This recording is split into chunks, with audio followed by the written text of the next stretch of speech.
Home tab में हम यहाँ तक का पोर्शन कवर कर चुके हैं। अगर आपने वो वीडियो नहीं देखा है तो आई बटन पर यहाँ पर देख सकते हैं। तो दोस्तों आज इस वीडियो में हम कवर करने वाले हैं। दोस्तों वीडियो ज़्यादा लंबी हो जाएगी इसलिए हम पूरा कवर नहीं कर रहे हैं, धीरे धीरे आगे बढ़ते चलेंगे। अगली वीडियो में हम देखेंगे स्टाइल, सेल्स एंड एडिटिंग। तो चलिए शुरू करते हैं वीडियो को। दोस्तों आज हमने ये डेटा लिया है, ये डेटा है गाड़ियों का।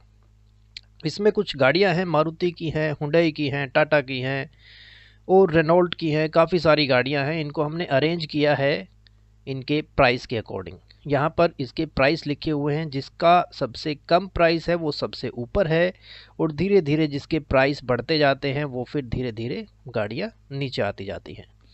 दोस्तों बेसिकली ये मैंने सिर्फ आपको समझाने के लिए है कि अलाइनमेंट और नंबर्स को मैं समझाना चाहता हूँ, इसीलिए ये डेटा मैंने दिया है। तो चलिए शुरू करते हैं, बताते हैं कैसे। दोस्तों सबसे पहला फंक्शन जो है वो है टॉप अलाइन। टॉप अलाइन का क्या मतलब होता है? टॉप अलाइन का मतलब है कि जब आप जैसे कि ये मारुति लिखा हुआ है, हम इसको थोड़ा सा बड़ा कर लेते हैं समझने के लिए। अब देखिए इस रो में ये मारुति नीचे लिखा हुआ है। हम चाहते हैं इस मारुति को ऊपर लिखना, सिर्फ मारुति को हम ऊपर करना चाहते हैं, तो हम टॉप अलाइन कर देंगे। उम्मीद आप समझ पाए होंगे। अगर हम दोबारा इसको ऑफ कर देंगे तो ये नीचे अपनी प्रीवियस पोजीशन में चला जाएगा। हम चाहते हैं इस पूरी रो को, जितना भी ये लिखा हुआ है, या तो हम पूरी रो को यहाँ से सिलेक्ट कर सकते हैं, या फिर हम जो हमारा डेटा है उस डेटा को जहाँ से स्टार्ट हो रहा है, डेटा कहाँ से स्टार्ट हो रहा है, यहाँ से सपोज हम सिर्फ 5 नंबर रो का, ये 5 नंबर रो है, इस 5 नंबर रो का जो डेटा है सीरियल नंबर से लेकर ऑन रोड प्राइस तक, इसको हम टॉप में लाना चाहते हैं, ऊपर लाना चाहते हैं, यहाँ पर अलाइन करना चाहते हैं। तो हमारे पास दो तरीके हैं, या तो हम पूरी रो को सिलेक्ट करके हम टॉप कर सकते हैं, या फिर हम इस डेटा को सिलेक्ट करें। डेटा को सिलेक्ट करने के लिए आपको एक चीज़ ध्यान रखनी होगी, जहाँ से डेटा शुरू हो रहा है। डेटा हो रहा है शुरू C5 सेल से, C5 यहाँ से शुरू हो रहा है।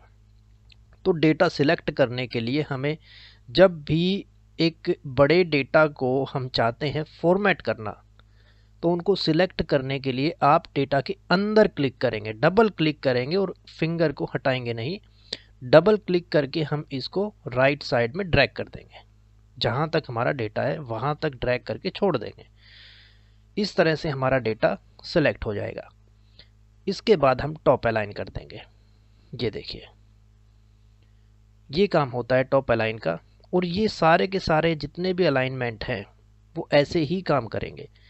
हम सिलेक्ट करेंगे, ये मिडल अलाइन है, ये बीच में आ जाएगा, ये डाउन अलाइन है, नीचे आ जाएगा, ये राइट अलाइन, लेफ्ट साइड में अलाइन हो जाएगा। आप देख पा रहे होंगे ये सारा का सारा डेटा लेफ्ट साइड में अलाइन हो गया है। ये 1 नंबर बीच में से इधर चला गया है। इसी तरीके से सारे काम ऐसे ही करते हैं, ये मिडल में और ये राइट में, इस तरह से काम होगा। तो चलिए, ये उम्मीद है आपको समझ आ गया होगा। ये है AB, ये आपको ओरिएंटेशन दिखाता है। अगर आप डेटा को सिलेक्ट करके अगर आप इसको इस तरह से लिखना चाहते हैं ऊपर की तरफ, ये देखिए इस स्टाइल में अगर आप चाहते हैं लिखना, तो यहाँ से आप जिस भी स्टाइल में चाहते हैं वो चूज़ कर सकते हैं। अगर आप वर्टिकली लिखना चाहते हैं वो भी चूज़ कर सकते हैं। अब आप कहेंगे कि सर ये तो हमें समझ में ही नहीं आ रहा है, ये तो 2022 लिखा है, यहाँ पर तो RUTI लिखा है, ये तो पूरा नाम हमें नज़र नहीं आ रहा। तो हम यहाँ से अपने रो की विड्थ को बढ़ाएंगे ऐसे, या तो हम यहाँ पर डबल टैप करें। विड्थ को बढ़ाने के लिए 2-3 तरीके हैं। पहला तरीका है कि हम जो विड्थ बढ़ाना चाहते हैं उसके ऊपर यहाँ पर जब इस तरह का निशान आ जाए, ध्यान से देखिएगा, इस तरह का जब निशान आ जाए तब हम यहाँ पर डबल टैप कर देंगे। पहला तरीका ये है। और दूसरा तरीका ये है कि जब हमारा सारा काम हो चुका हो, सपोज़ हम इसमें भी ऐसे ही फॉर्मेट देना चाहते हैं, इस रो में भी ऐसा ही फॉर्मेट देना चाहते हैं, तो फिर इसके बाद हम क्या करेंगे कि सिलेक्ट ऑल, यहाँ से जो ये कोने वाला है A1 सेल से भी बिल्कुल जो कॉर्नर में है ये, यहाँ पर हम सिंगल टैप करेंगे। यहाँ पर सिंगल टैप करने से आपकी पूरी की पूरी शीट सिलेक्ट हो जाएगी। अब आपने क्या किया है, ये पूरी शीट को हम कमांड दे रहे हैं, आप कहीं पर भी किसी भी सेल में ये बीच में इस तरह से जब ये एरो का निशान आता है उस टाइम पे आप कहीं पर भी किसी भी रो में किसी भी कॉलम में आप डबल टैप कर सकते हैं। तो ये ऑटोमेटिकली अपने आप ले लेगा कि जहाँ पर इस रो को या इस कॉलम को फिक्स करना है वो हम देख पाएंगे। दोस्तों उम्मीद है समझ आ गया होगा। तो हम दोबारा से इसको रीअरेंज उसी तरीके से कर देते हैं जैसा कि हमारा था। हम इसको अंडू कर देते हैं। अंडू यहाँ से होता है, आपको पिछली वीडियो में मैंने बताया ही होगा। तो इसको हम अंडू कर देते हैं।